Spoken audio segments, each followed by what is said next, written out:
Hola, bienvenidos una vez más a este delirio a dúo, a través de los espacios literarios. Esta quimera de palabras y sonidos que retumban en nuestras cabezas, el absurdo de la repetición, la irracionalidad de repasar, recordar, revisar y releer trayectos una y otra vez hasta el infinito. El episodio de hoy, el retorno en la literatura. Hola Pablo. Ángela, hola, qué alegría volverte a escuchar al lado mío. Ciertamente estamos hoy con los retornos en literatura, con este delirio a dúo que retorna. Delirio a dúo ciertamente vuelve a empezar, y vuelve a empezar en una espiral ascendente, reincidente de andanzas literarias. Un saludo para ti, para todos aquellos que nos escuchan. Sí, totalmente, un saludo de vuelta. Un saludo que retorna, gracias, y retornará siempre. Para quienes nos oyen, quienes tienen la generosidad de abrirnos sus oídos y su corazón por unos minutos. El oído es el órgano del temor, dijo Friedrich Nietzsche. El oído es el órgano del temor. Lo dijo Nietzsche, el filósofo, propiamente hablando en su obra Aurora, donde no sin inquietarnos asegura, y muy a propósito, retorno y repito a las palabras nietzscheanas. En la noche y en la semioscuridad de los bosques sombríos y de las cavernas, fue donde el oído, órgano del miedo, pudo desarrollarse tanto como se ha desarrollado, gracias a la manera de vivir de la época de los terrores, es decir, de la más dilatada edad humana que ha existido. Cuando hay claridad, el oído es mucho menos necesario. De ahí el carácter de la música, arte de la noche y de la semioscuridad. Terminan las palabras nietzscheanas, por lo menos del fragmento que yo relativamente de manera arbitraria resalté para este episodio que retorna. Y así, no en vano, comenzamos con este pensador, un pensador aún por ser pensado sin duda, que propuso el concepto del eterno retorno dentro del panorama del pensamiento universal. Desde que adquiere sus tintes en la Persia antigua, mucho antes de que todo judio-cristianismo apareciera. Nietzsche dirá que es solo suyo el concepto, no de Zoroastro, pero Zoroastro retorna en Nietzsche siglos después. En el denominado pensamiento abismal del eterno retorno, se nos entromete aquí un nuevo escritor de nuestros afectos, el escritor Pierre Klossowski, en su libro Nietzsche y el círculo vicioso. En ese pensamiento de milenios, y dice Pierre Klossowski, en el instante en que se me revela, dejo de ser yo mismo y soy susceptible de transformarme en innumerables otros, sabiendo que voy a olvidar esa revelación una vez fuera de la memoria de mí. Este olvido constituye el objeto de mi voluntad presente, ya que semejante olvido equivaldrá a una memoria fuera de mis propios límites. Mi conciencia actual solo podrá establecerse en el olvido de mis otras identidades posibles. Círculo vicioso que, precisamente, suprime el fin y el sentido. El comienzo y el fin se encuentran para siempre confundidos uno con el otro. Hasta aquí, don Pierre Klossowski, señor que sin duda retornará en incontables delirios por venir. Y así, Ángela, podemos recomenzar. Recomienzos literarios. Volvemos a empezar con una ráfaga de voces que siempre vuelve y son invitados reincidentes de este viaje al aire a través de los espacios literarios. El día de hoy vamos a estar hablando de todas esas formas que se repiten una y otra vez en los distintos textos, en la poesía, en el sonido, en las palabras, en las formas, en un autor que se convierte en otro autor y que se repite en otro autor y que se vuelve una voz hacia el infinito. Y así nos referiremos por un momento saltando de voz en voz a otro gran experimentador de los retornos, a Octavio Paz, cuando plantea en los poemas Pasado en Claro y Hermandad, de los que tomo dos leves fragmentos. Octavio Paz, el Himalaya de la poesía mexicana, afirma de manera hondamente poética, cito a Paz: estoy en donde estuve, voy detrás del murmullo, pasos dentro de mí, el murmullo es mental, yo soy mis pasos, oigo las voces que yo pienso, las voces que me piensan al pensarlas, soy la sombra que arrojan mis palabras, comienzo y recomienzo, soy hombre, duro poco y es enorme la noche, pero miro hacia arriba, las estrellas escriben, sin entender, comprendo, sigo mi desvarío, cuartos, calles, camino a tientas por los corredores del tiempo y subo y bajo sus peldaños y sus paredes, palpo y no me muevo, vuelvo donde empecé, busco tu rostro, camino por las calles de mí mismo bajo un sol sin edad. También soy escritura, y en este mismo instante alguien me deletrea. Increíble. Termina Octavio Paz. Todo comienzo ciertamente es recomienzo. Así también, ya que estamos entrecruzando voces reincidentes, así también aparece, yéndonos al otro lado del Atlántico, Marcel Proust, quien nos dirá que la creación del mundo no ocurrió al principio de los tiempos, sino que ocurre todos los días. Ciertamente es importante volver a esa clase de, no digámosle citas, sino de pronunciamientos. Marcel Proust: la creación del mundo no ocurrió al principio de los tiempos, sino que ocurre todos los días.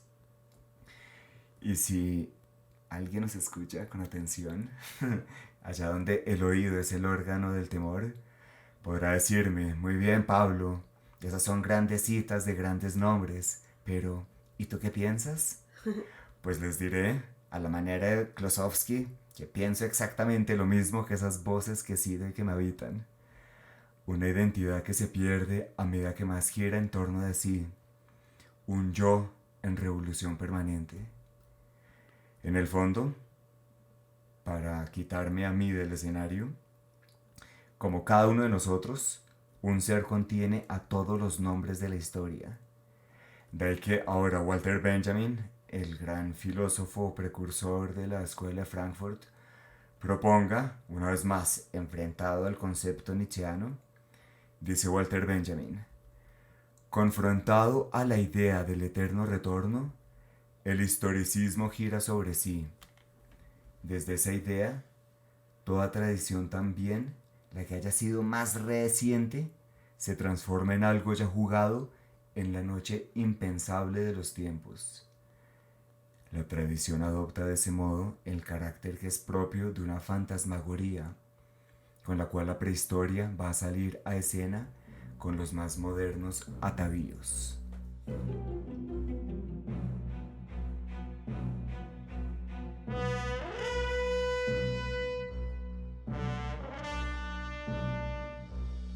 Con estas citas que nos acabas de presentar, que además son de autores maravillosos como Octavio Paz o por ejemplo Proust o Benjamin, con quien terminas, y por supuesto hablando de Nietzsche, la idea del retorno es reiterante a través de los tiempos en las palabras de diferentes autores, con lo cual se ratifica esa figura de espiral de la que vendremos a hablar y estaremos hablando todo el tiempo.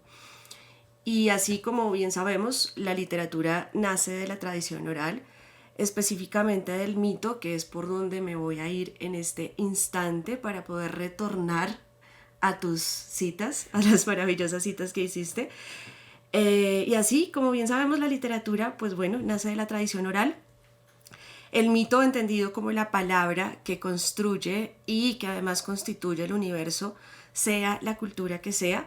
Y para hacer material esa palabra que va al aire en las culturas ancestrales, que es el mito, nos valemos entonces de artificios que permiten su representación y sobre todo su materialización, que es lo que llamamos el ritual. Justo por aquí es que deseo el día de hoy que nos introduzcamos en este viaje al aire en la palabra rito, que indica un orden en el que se desarrollan ciertos acontecimientos con una frecuencia específica, de un orden específico o con una celebración. O sea que un ritual, rito y retorno estarían vinculados como palabra, tanto en etimología como en modo de actuación, que sería precisamente la repetición, la vuelta al mismo lugar. Y creo aquí que cuando hablamos de retorno, estamos hablando también de un tránsito por un espacio o por un tiempo, y un tránsito que vuelve, pero no en forma circular, sino que estamos hablando más bien de la espiral. ¿No es así? ¿Un poco? Absolutamente. Bueno, eso para que quede más claro que no estamos hablando del círculo, sino de la espiral, que es importante. Pero entonces el asunto es como, ¿para qué volver o por qué volver? Se trataría simplemente entonces de una repetición en la que los humanos somos copias de la copia de la copia en esa repetición al infinito. Y por eso hacía la aclaración de que no se trata entonces de un círculo, sino de una espiral, para que no sea la copia de la copia. Y sin embargo, Mircea Eliade explicará que el ritual es la celebración de las proezas de los dioses y de los mortales, que se transformaron en inmortales por sus hazañas. De esta manera, cuando celebramos un ritual, repetimos de manera voluntaria y consciente esas hazañas. Se trata de la imitación de un evento ante el cual nos renovamos como individuos o como grupo. En el acto de imitar de ese ritual estaría la repetición, pero en temporalidad diferente. La hazaña de algún personaje, la hazaña de algún dios o la hazaña de algún mortal que se convirtió en inmortal, se reivindica a través del ritual, que sería un evento del pasado en el presente, y por lo tanto no es copia, sino transformación. Entonces, así las cosas, la literatura, que aquí es a donde quería llegar con todo este preámbulo, la literatura, como la comprendo, es como un espacio ritual, porque es el lugar de creación de un escritor, y es mitológica, pues vuelve a los mitos originarios de una u otra forma. Por ejemplo, que es lo que se me viene a la cabeza, la cultura que sea la que sea, siempre hallamos en sus relatos cosmogónicos el arquetipo del monte sagrado, el lugar de la purificación al que solo llegan los elegidos por los dioses. Y bueno, ese arquetipo se repite en la literatura, sin ir más lejos, en la montaña mágica, por ejemplo. ¿Y qué es lo que ocurre? Pues que Thomas Mann renace como creador de algo único, pero no irrepetible. Thomas Mann renueva la literatura en una vuelta a un mito o a un lugar recurrente de los mitos, sin ser idéntico, y se inmortaliza como creador que toca a los dioses, que los alcanza a tocar en su ritual escritural. Por ahí más o menos sería el asunto.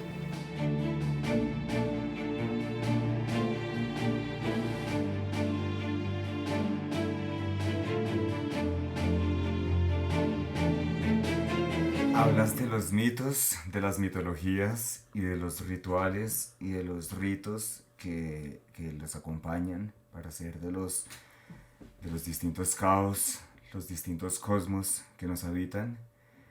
Y así, si es el caso, ya sin citar, un inmenso creador del mito que se llama la cultura de Occidente, Heródoto, vuelve en Tucídides, de la misma manera en la que Virgilio en Dante, Dante en Boccaccio y Boccaccio en Petrarca, Edgar Allan Poe y Guy de Maupassant en Quiroga.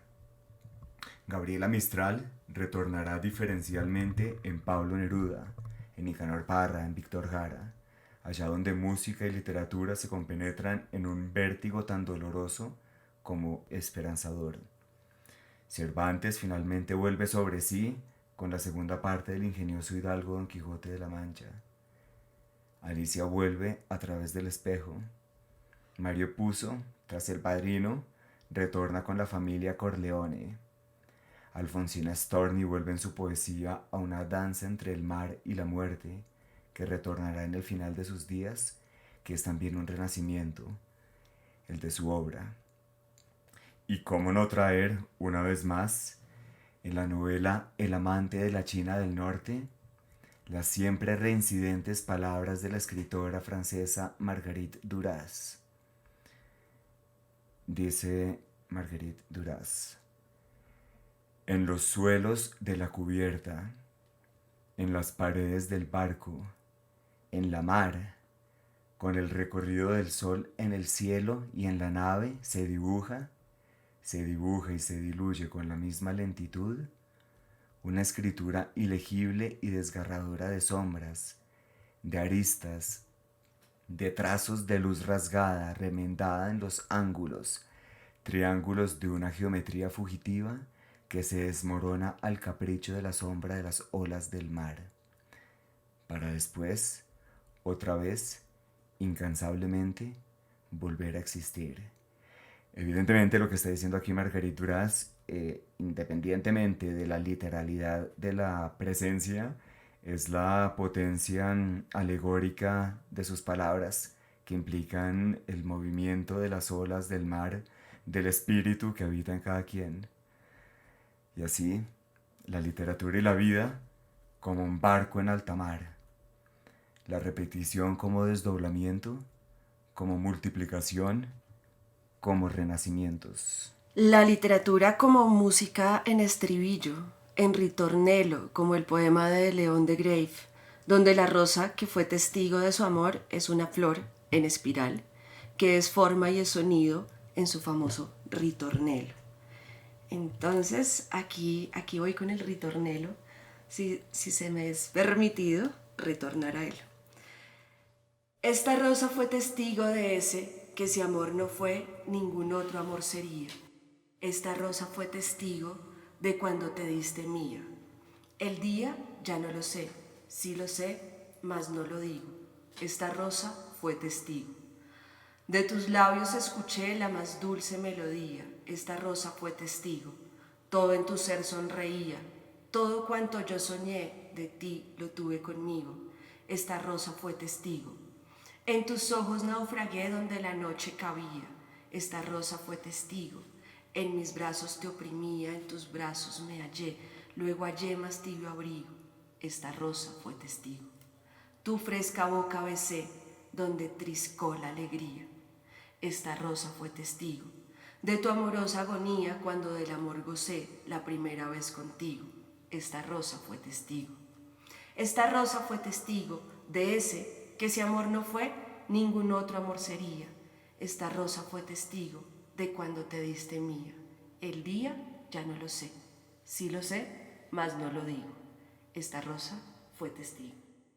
Grande León de Greiff, y grande tu lectura, y grande que lo traigas a colación. Y grande la rosa. Entonces, así nomás por el día de hoy, porque igual volveremos, retornaremos eternamente. Gracias por escucharnos y nos encontramos pronto en un próximo Delirio. Este podcast fue posible gracias a la edición y mezcla de sonido de Ana María Soriano. Recuerden que nos pueden escuchar por Spotify y por YouTube. Allí nos encuentran como Delirio a Dúo Literatura y también nos encuentran como @delirioaduo en Instagram. Nos pueden escribir y contarnos sobre sus retornos. Un abrazo, chao chao. Hasta pronto, reincidentes.